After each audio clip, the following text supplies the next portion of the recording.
Hello everyone, मैं हूं Bhupesh Paliwal. Target with Bhupesh official YouTube channel पे आप सभी का स्वागत करता हूं। शुरू करते हैं फरवरी 2023 के करंट अफेयर के साथ में। तो जनवरी 2023 के करंट अफेयर को हम कल कवर कर चुके थे। आज हमारा 2023 फरवरी शुरू हो रहा है। तो शुरू करेंगे क्लास को। जो लोग नए हैं सब लोग ध्यान दीजिएगा कि फॉर्मेट बड़ा ईजी है क्लास का, कि जो भी महत्वपूर्ण करंट अफेयर होता है उसका डायरेक्ट डिटेल ना बताते हुए पहले हम एक एमसीक्यू देखते हैं।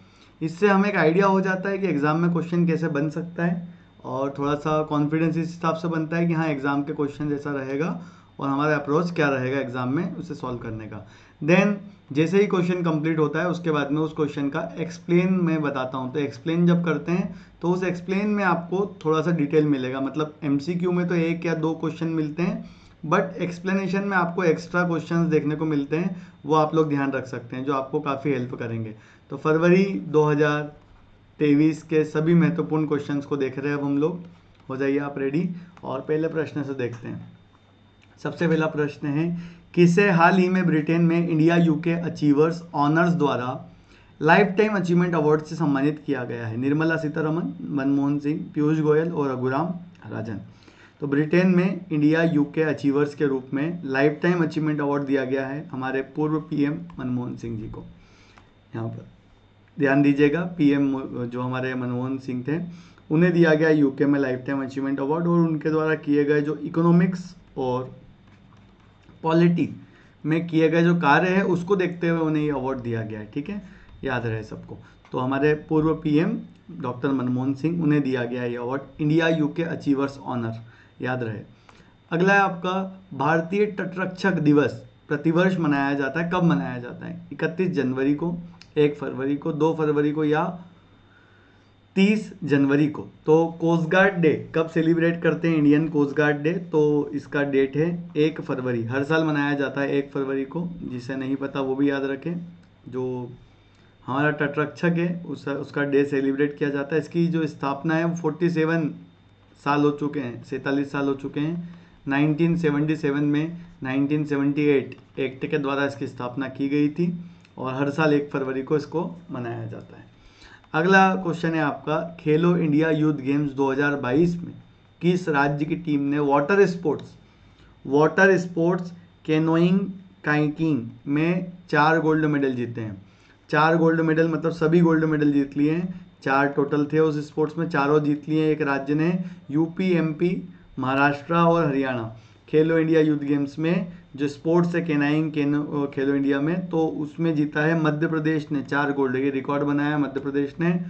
ध्यान रहे, काइनिंग केनोइंग में स्वर्णिम जीत, 4 गोल्ड जीते। पहले दिन ही जीत गए थे वैसे हम, और 4 गोल्ड जीते हम। एमपी ने ये बहुत ही बेहतर प्रदर्शन किया था, 4 गोल्ड जीते बेटा Madhya Pradesh.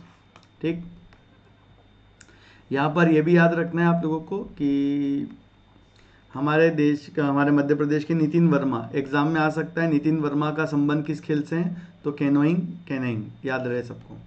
Water sports gold medal जीता हमने।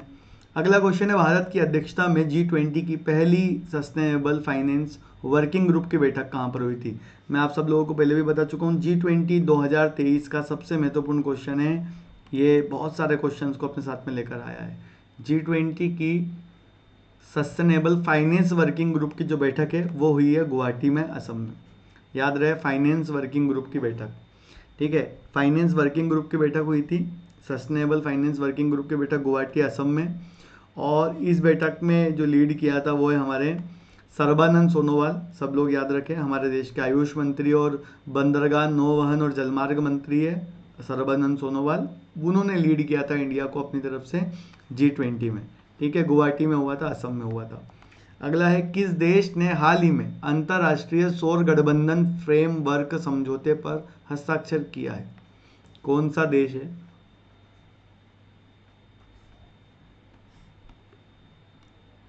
जो international solar alliance framework agreement पर साइन करता है, ISA पर सिग्नेचर करता है, तो Vietnam, Uruguay, Republic of Congo और केन्या। ये ISA क्या है इसके बारे में मैं आपको जल्दी बताने वाला हूँ, आप सब लोग ध्यान दीजिएगा। ये देश है कॉन्गो गणराज्य। इसके बारे में देखते हैं। सबसे पहले ISA की स्थापना हुई थी 2015 में, ध्यान देना। इसका हेडक्वार्टर भारत में है, गुरुग्राम हरियाणा में। पीएम मोदी के द्वारा 2015 में इसके बारे में बात की गई थी। आपको बता दें ISA जो है बेटा सौर गठबंधन है, सौर ऊर्जा से संबंधित है पूरा दुनिया का संगठन, सबसे इम्पोर्टेंट, और हम इसका हेडक्वार्टर इंडिया में है, तो ये इम्पोर्टेंट है हमारे लिए बहुत ज़्यादा। इंटरनेशनल सोलर अलायंस, इसका हेडक्वार्टर गुरुग्राम हरियाणा में है। इस ग्रुप में जुड़ा है हाल ही में नया देश, वो है कॉन्गो गणराज्य। क्वेश्चन समझो, नया देश जो जुड़ा है वो कौन है? कॉन्गो गणराज्य जुड़ा है अभी हाल ही में। इसमें वो देश आते हैं जो कर्क रेखा और मकर रेखा के बीच में आते हैं अधिकतर, तो जहाँ पे सोलर ऊर्जा या सौर ऊर्जा का प्रभाव है, ऐसे देश इसमें शामिल है। ये हो गया आपका इंटरनेशनल सोलर अलायंस। अगला क्वेश्चन है के विश्वनाथ का हाल ही में निधन हो गया, वह किस क्षेत्र से संबंधित थे? प्रश्न एग्जाम में ऐसे रहेंगे, के विश्वनाथ का संबंध किससे है? पत्रकारिता, फिल्म, राजनीति या चिकित्सा? तो के विश्वनाथन बहुत फेमस फिल्म उद्योग से संबंधित है। फोटो दिख रहा होगा आपको, ये उनके फोटो भी है, के विश्वनाथन। 1992 में इन्हें पद्मश्री मिल चुका है बेटा, और 2017 में दादा साहब फाल्के दिया गया था। तो इम्पोर्टेंट है के विश्वनाथन, ठीक है, डेथ हो गया इनका, के विश्वनाथन। पुराने अभिनेता है, फेमस है साउथ में और तेलुगु फिल्मों के अभिनेता है के विश्वनाथन, ठीक। अगला क्वेश्चन है आपका G20 रोजगार कार्य समूह की बैठक। मैंने कहा G20 बहुत इंपॉर्टेंट है, आप देख सकते हैं बीच बीच में बैठकें हो रही है, आपको याद रखना कौन सी बैठक कहां पर हुई है। G20 का एम्प्लॉयमेंट वर्किंग ग्रुप मीटिंग कहां पर हुआ था? तो ये हुआ था जोधपुर में। सब लोग ध्यान देना, कहां पर हुआ है बेटा? जोधपुर में हुआ था ये बैठक। यहाँ पर याद रखना theme one earth, one family और वन फ्यूचर। ये थीम पूछ सकते हैं कि G20 का थीम क्या था? वसुधैव कुटुंबकम, वन अर्थ, वन फैमिली और वन फ्यूचर। भारत की G20 अध्यक्षता जो है आपके रोजगार कार्य समूह की, वो आपके राजस्थान के जोधपुर में हुई थी। भाग लिया था हमारे जल शक्ति मंत्रालय गजेंद्र सिंह शेखावत के द्वारा, ठीक। आगे देखते हैं, भारत के किस म्यूजिक कंपोजर ने ग्रैमी अवार्ड 2023 जीता है? सभी लोग इसे इंपॉर्टेंट श्रेणी में रखना, क्वेश्चन को एग्जाम में आ सकता है और गड़बड़ करेंगे सब लोग। जो भी सोच रहे हैं कि इसका आंसर ए है, वो नहीं है बेटा। किरवानी जी को नहीं मिला ग्रैमी, ग्रैमी मिला है रिकी कैश को, ये भारतीय है, काफ़ी लोग नाम से कंफ्यूज हो जाएंगे। रिकी कैश जो है उन्हें मिला है, फोटो में दिख रहे हैं, ये है रिकी कैश, और ये तीसरी बार, थर्ड टाइम ग्रैमी जीते हैं बेटा, तो मजाक नहीं है, थर्ड टाइम जीते हैं रिकी कैश भारत के, और तीसरी बार ग्रैमी जीता है। ऐसा करने वाले पहले भारतीय है जिन्होंने 3 बार जीता है। इनकी एल्बम का नाम था डिवाइन टाइड्स। एल्बम कौन सी एल्बम ने जीता है? Divine tides. तो रिकी कैश याद रहे सबको, रिकी कैश। रिकी कैश के बाद में वाणी जयराम का निधन हो गया, वह किस क्षेत्र से संबंधित है? वाणी कैश। तो वाणी जयराम जो है जिनका डेथ हो गया है, वह किस क्षेत्र की प्रसिद्ध शख्सियत है? तो पत्रकारिता, गायन, चिकित्सा और राजनीति। वाणी जयराम, अगर आप नहीं जानते तो याद रहे, ये बहुत फेमस सिंगर है बेटा।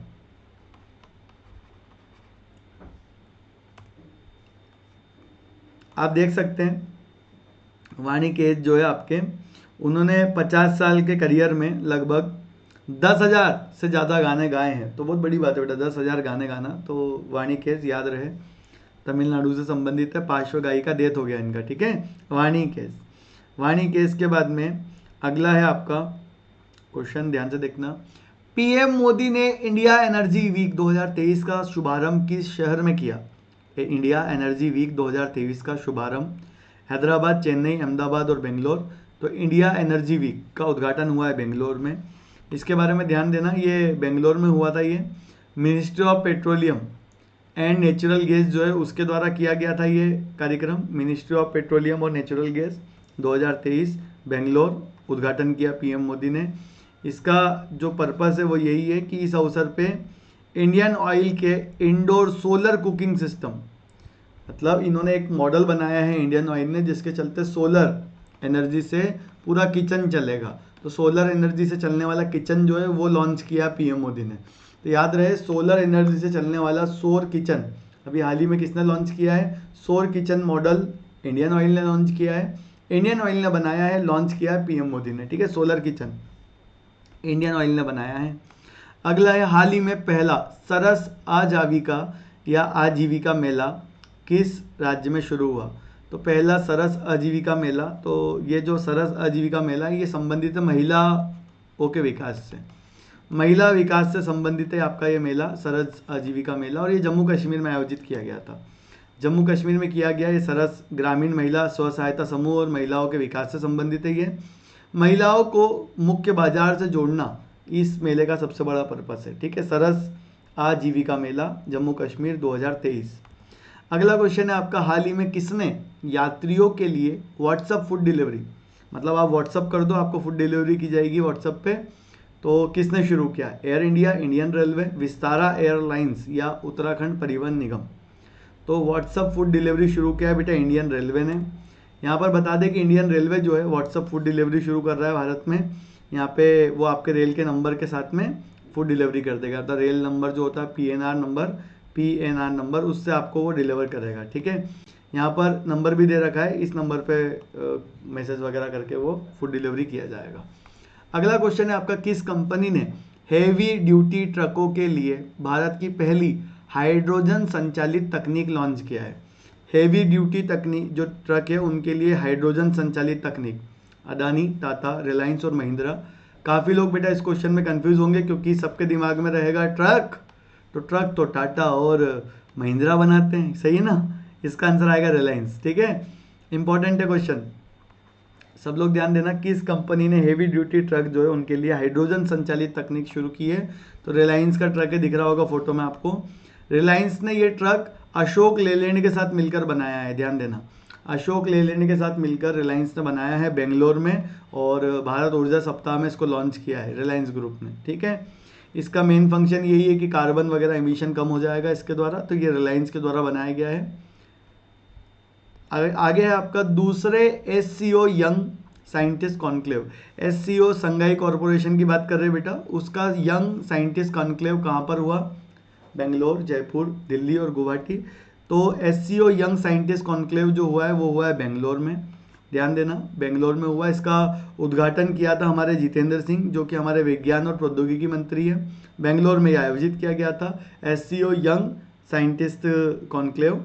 और आपको यहाँ पर यह भी याद रखना है कि जो एससीओ है यह एक संगठन है स्थायी जिसका नाम है शंघाई सहयोग संगठन, और 2001 में इसकी स्थापना की गई थी। इसका हेडक्वार्टर बीजिंग चीन में है, और इसे पूर्वी यूरोपियन यूनियन भी बोलते हैं, या पूर्वी ऐसा संगठन है ये जो यूरोपियन यूनियन को टक्कर देने के लिए बनाया गया है, यूरोपियन यूनियन की पॉलिसी को फेल करने के लिए बनाया है, ध्यान रहे। चीन, रूस, पाकिस्तान, भारत सब इसके मेंबर है, कजाकिस्तान, उज्बेकिस्तान सब इसके मेंबर है एससीओ के। अगला क्वेश्चन है, पीएम मोदी ने Hindustan aeronautical limited greenfield helicopter factory का उद्घाटन कहां पर किया है? पीएम मोदी ने हिंदुस्तान एरोनॉटिकल लिमिटेड मतलब HAL का ग्रीनफील्ड हेलीकॉप्टर फैक्ट्री का उद्घाटन किया है तमिलनाडु, महाराष्ट्र, कर्नाटक और केरल। सही आंसर आएगा इसका केरल। क्वेश्चन समझना, HAL का कौन सा फैक्ट्री? Greenfield helicopter factory. यहाँ पर जो हल्के हेलीकॉप्टर बनाए जाएंगे कर्नाटक के तुमकुरू, लिख लेना, कर्नाटक के तुमकुरू में हिंदुस्तान एरोनॉटिकल लिमिटेड का हल्के हेलीकॉप्टर बनाने के लिए यहाँ पर उद्घाटन किया गया। ये जब इसका भूमि पूजन किया गया था तो पीएम मोदी ने किया था, लेकिन अभी बन गया है कंप्लीट, तो राजनाथ सिंह यहाँ पर मौजूद थे। अगला क्वेश्चन है आपका, भारत की G20 अध्यक्षता के तहत पहली पर्यटन कार्य समूह की बैठक कहाँ पर आयोजित की जाएगी? भारत की G20 अध्यक्षता की पहली पर्यटन कार्य समूह की बैठक कहाँ पर की जाएगी? कच्छ, शिमला, जयपुर और इंदौर। सही आंसर है इसका कच्छ, ध्यान देना। भारत की G20 अध्यक्षता के तहत पहली पर्यटन कार्य समूह की बैठक गुजरात के कच्छ में किया जाएगा। ठीक है, हमारे पर्यटन मंत्री जी किशन रेड्डी भी थे यहाँ पर, मत्स्य मंत्री पुरुषोत्तम रूपाला भी थे, और मुख्यमंत्री वहाँ के जो गुजरात के भूपेंद्र पटेल वो भी थे। तो ये सब इस बैठक का हिस्सा थे। ठीक है, रन ऑफ कच्छ में किया गया था, याद रहे सबको, और पर्यटन मीटिंग भी हुई थी। ठीक, अगला क्वेश्चन है आपका, ग्रीन बॉन्ड लॉन्च करने वाला देश का पहला नागरीय निकाय कौन है? ग्रीन बॉन्ड लॉन्च करने वाला देश का पहला सिविल बॉडी कौन सा है? तो इंदौर म्यूनसिपल, वाराणसी म्यूनसिपल, या मुंबई म्यूनसिपल, या पटना म्यूनसिपल। तो सही आंसर आएगा इंदौर म्यूनसिपल। ग्रीन बॉन्ड, इसका कारण क्या है मैं आपको सिंपल वे में बता देता हूँ कि इंदौर म्यूनसिपल जो है वो सोलर एनर्जी के लिए कुछ कार्य कर रहा है। सौर ऊर्जा के लिए उन्हें फंड चाहिए था, सौर ऊर्जा के लिए उन्हें 244 करोड़ रुपए की ज़रूरत थी। इस 244 करोड़ रुपए की प्राप्ति करने के लिए ही उसने क्या किया है यहाँ पर बेटा, ये बॉन्ड लॉन्च किया है। ठीक है, चलिए, इंदौर म्यूनसिपल कॉरपोरेशन में देश का पहला नागरिक निकाय है, मतलब पार्टी है जो ऐसा कर रही है, ठीक है। तो पहली नगर निगम है जिसने इस तरीके का कार्य किया है। अगला क्वेश्चन है, किस केंद्रीय मंत्री ने युवाओं के लिए युवा संगम पोर्टल लॉन्च किया है? स्मृति ईरानी, धर्मेंद्र प्रधान, अश्विनी वैष्णव या फिर अनुराग ठाकुर। युवा संगम पोर्टल क्या है? युवा संगम पोर्टल, इसके बारे में देखेंगे। आंसर है इसका धर्मेंद्र प्रधान। देखो, केंद्रीय शिक्षा और कौशल विकास मंत्री जो है हमारे धर्मेंद्र प्रधान, उनके द्वारा युवा संगम पोर्टल लॉन्च किया गया है। इस युवा संगम पोर्टल के माध्यम से जो युवा है उन्हें, जो बोल सकते हैं कि अलग अलग राज्यों में जो युवा है उन्हें एक्सपोजर मिलेगा, कहीं ना कहीं जो रोजगार वगैरह उसके लिए काफ़ी सारी ग्रोथ में हेल्प मिलेगा। साथ में नाम है इसका युवा संगम पोर्टल, जो कि नॉर्थ ईस्ट, जो हमारे उत्तर पूर्वी देश क्षेत्र है हमारे भारत का, जो असम, मेघालय, अरुणाचल प्रदेश, नागालैंड वाला, वहाँ के युवाओं को इसमें हेल्प मिलेगी, युवा संगम पोर्टल। अगला क्वेश्चन है आपका, गूगल ने हाल ही में कौन सा AI संचालित चैटबॉट लॉन्च किया है? ये मेरी तरफ से, मतलब अगर मैं पेपर बनाता मैं ज़रूर देता, ठीक है। तो इसको मेरी तरफ से इंपॉर्टेंट कर लेना इस क्वेश्चन को, ये आपके एग्जाम में आ सकता है, चैटबॉट, ठीक है। इसका आंसर आएगा बेटा बार्ड। मैं समझाता हूँ क्वेश्चन क्या है। ये एक चैटबॉट है, मतलब जो बातचीत करता है, जो AI संचालित है, आर्टिफिशियल इंटेलिजेंसी वाला है, मतलब वो खुद से क्या कर सकता है, सोच के चीज़ों के आंसर कर सकता है। अब सवाल बनता है क्या ये, क्यों ये लेकर आए गूगल, उस पर बात करते हैं। बार्ड नाम है इसका।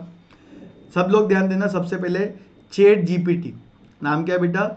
Chat GPT। एग्जाम पूछेगा चैट GPT क्या है? चैट GPT क्या है बेटा? एक चैटबॉट है, याद रखेंगे, चैटबॉट है ये। किसका? माइक्रोसॉफ्ट का, ये याद रखो। ऐसा प्रश्न आ सकता है, चैट GPT क्या है? चैट GPT एक चैटबॉट है, किसका? माइक्रोसॉफ्ट का। इसके बाद में आ सकता है बार्ड क्या है? तो बार्ड बेटा क्या है? चैटबॉट है, किसका? तो ये गूगल का। ऐसे आपको याद रखना है दोनों क्वेश्चन, ये बहुत इंपॉर्टेंट है, मतलब मैं बता रहा हूँ कि ये सबसे इंपॉर्टेंट है, ठीक है। लामडा नाम का लैंग्वेज जो है उससे बनाया गया है ये बार्ड, लामडा लैंग्वेज से कोडेड है, ठीक है। अगला क्वेश्चन है, तुर्की और सीरिया ने हाल ही में आए भूकंप के कारण भारत द्वारा संचालित या चलाए जा रहे अभियान का नाम क्या है? तो ऑपरेशन रक्षा, ऑपरेशन मदद, ऑपरेशन दोस्त और ऑपरेशन गुडनेस। तो तुर्की और सीरिया में भूकंप आया था अभी हाल ही में, आपको याद होगा, भारत ने काफ़ी मदद की। तो हमारा जो मिशन है उसका नाम है ऑपरेशन दोस्त, ठीक है। सी ऑप्शन है ऑपरेशन दोस्त। तो हमने ऑपरेशन दोस्त चलाया जिससे वहाँ पर मदद भेजी, खाना पानी भेजा, साथ में हमने खाना पानी के अलावा चिकित्सा सामग्री भेजी और जो भी उपकरण वगैरह चाहिए थे वो भी हमने भेजी, तुर्की और सीरिया को ऑपरेशन दोस्त के चलते। अगला है क्वेश्चन आपका, पेट्रोलियम योजना विश्लेषण प्रकोष्ठ ने डेटा और अनुसंधान के क्षेत्र में सहयोग के लिए आशय पत्र हस्ताक्षर किया है, किसके साथ? आपको बताना है। ये क्वेश्चन को थोड़ा समझने की कोशिश करो। हमारे देश में हम क्या करने वाले बेटा, पेट्रोलियम की जो भी स्कीम्स हैं, जो भी हम इस प्रकार की योजनाएं लेकर आने वाले हैं, नेक्स्ट टाइम से हम इस इंस्टीट्यूट के साथ में थोड़ा सा डेटा शेयर करेंगे और जो नई सोच के साथ में अपनी योजनाओं को लेकर आएंगे। मतलब पेट्रोलियम से रिलेटेड स्कीम्स या कोई भी एनर्जी से रिलेटेड स्कीम है तो उसके अंदर हम इस संस्था के साथ में क्या करेंगे, डील करेंगे और अपने नॉलेज को शेयर करेंगे। तो अंतर्राष्ट्रीय ऊर्जा एजेंसी, क्वेश्चन समझो, अंतर्राष्ट्रीय ऊर्जा एजेंसी के साथ में भारत सरकार ने समझौता किया जिसके चलते बाजार में क्या चल रहा है भाव, कैसे हम उसको सुधार कर सकते हैं, ये सारी चीज़ें इसके अंतर्गत आती है, ठीक है। अगर बात करें इस संस्था की तो इंटरनेशनल एनर्जी एजेंसी जो है इसका हेडक्वार्टर पेरिस में है बेटा, और इसकी स्थापना हुई थी 1974 में। अगला क्वेश्चन है, किसने लगातार छठे वर्ष ATD बेस्ट अवार्ड 2023 जीता है? किसने जीता है लगातार छठे साल ATD बेस्ट अवार्ड 2023? तो ये जीता है NTPC ने। ये ATD बेस्ट अवार्ड जो दिख रहा है आपको, ये ऊर्जा के क्षेत्र में दिया जाता है बेटा, ऊर्जा क्षेत्र में, और इसकी विशेषता है कि यह अमेरिका के द्वारा दिया जाने वाला एक अवार्ड है जो ऊर्जा क्षेत्र में जो कंपनी काम कर रही है उन्हें देते हैं। तो NTPC जो है हमारा, ठीक है, NTPC जो है हमारा, उसे ही अवार्ड दिया गया है, ध्यान देना, छठे साल लगातार NTD, और यहाँ पर ये अवार्ड दिया जाता है अमेरिका के द्वारा। और क्यों दिया जाता है बेटा? बड़ी विद्युत कंपनियों को दिया जाता है जो सही से कार्य कर रही है, पर्यावरण को ध्यान में रखकर अपने प्रोजेक्ट्स को लॉन्च कर रही है। क्वेश्चन है आपका अगला कि डिजिटल पेमेंट उत्सव किस मंत्रालय द्वारा शुरू किया गया था? शिक्षा मंत्रालय, वित्त मंत्रालय, विज्ञान और प्रौद्योगिकी मंत्रालय या इलेक्ट्रॉनिक्स और IT मंत्रालय? डिजिटल पेमेंट उत्सव किसने लॉन्च किया? तो ये जो डिजिटल पेमेंट उत्सव है इसे लॉन्च किया गया था हमारे ministry of electronics and information technology, ठीक है, इसने लॉन्च किया था। सारे लोग ध्यान देना, इस मिनिस्ट्री ने भारत में डिजिटल पेमेंट को बढ़ावा देने के लिए इसे किया गया था। G20 के जितने भी देश हैं उनको भी इसमें शामिल किया गया और मीटिंग का पर्पस ये था कि हम कैसे भी करके डिजिटल पेमेंट के क्षेत्र को थोड़ा ग्रोथ कर सके या सब लोग इसको बढ़ावा दे सके। अगला क्वेश्चन है, कौन सा बैंक QR कोड आधारित कॉइन वेंडिंग मशीन लॉन्च करने वाला है? New development bank, reserve bank of India, Asian development bank या स्टेट बैंक ऑफ इंडिया। देखो QR बेस्ड मतलब जो स्कैन करने वाला कोड होता है उसको स्कैन करने के बाद में आप कॉइन निकाल सकते हो, मतलब जैसे ATM है वैसे कॉइन निकाल सकते हो। तो कौन कॉइन वाली मशीन लेकर आने वाला जिससे खुलने की समस्या थोड़ी कम आएगी? तो वो है आपका RBI बेटा। RBI लेकर आने वाला है। कौन लेकर आने वाला है? RBI, reserve bank of India लेकर आने वाला है, जिसके गवर्नर है शक्तिकांत दास और QR बेस्ड कंपनी है जिससे आप कोड को स्कैन करके सिक्के निकाल पाएंगे। शक्तिकांत दास गवर्नर है RBI के और सिक्के अब ATM से क्या निकलेंगे? सिक्के निकलेंगे। ऐसा ATM लेकर आने वाले हैं। अगला क्वेश्चन है, किस केंद्रीय मंत्री ने मिशन अंत्योदय सर्वेक्षण 2022-23 लॉन्च किया? मिशन अंत्योदय सर्वेक्षण नाम है इसका, मिशन अंत्योदय सर्वेक्षण MAS 2022-23 को लॉन्च किया है। तो गिरिराज सिंह, वीरेंद्र कुमार, स्मृति जुबिन ईरानी या प्रहलाद जोशी? सही आंसर आएगा गिरिराज सिंह। ग्रामीण विकास एवं पंचायती राज मंत्री गिरिराज सिंह के द्वारा दिल्ली में इसे लॉन्च किया गया है। इसका पर्पस क्या है बेटा? इसका पर्पस है कि जो भी योजनाएं सरकार लेकर आई है वो लोगों के जीवन और आजीविका को कैसे इम्पैक्ट कर रही है और इसके अंदर कैसे कैसे चीज़ों को ग्रोथ देने की आवश्यकता है, ये सब इस मिशन का पार्ट है। मिशन अंत्योदय रूरल मिनिस्ट्री के द्वारा लॉन्च किया है। अगला है आपका 2 दिवसीय अर्बन 20 सिटी शेरपाओं की बैठक कहाँ पर हुई? क्वेश्चन को आराम से पढ़े। 2 दिन का ये मीटिंग था। अर्बन 20 आपको याद है कल मैंने आपको B20 बताया था बेटा, अगर आप भूले नहीं हो तो। B20 कहाँ पे हुआ था? गुजरात में हुआ था, बिजनेसमैन की याद है? वैसे अर्बन 20 U20 कहाँ पर हुआ? U20 तो अहमदाबाद में हुआ। मतलब आपको याद होगा B20 वो भी गुजरात में हुआ था और ये आपका U20 ये भी गुजरात में हुआ है। ठीक है, इसका जो पर्पस है वो ये है कि शहरों के, जैसे एग्जाम्पल लेके चलते हैं, एक सिंपल एग्जाम्पल लेते हैं कि जो G20 है उसके अंतर्गत मान लेते हैं कि कोई देश है और उसकी कोई शहर है, ठीक है, उसका कोई शहर है X, उसको कोई समस्या है, ठीक है। अब उसने ये समस्या सुलझा ली बेटा।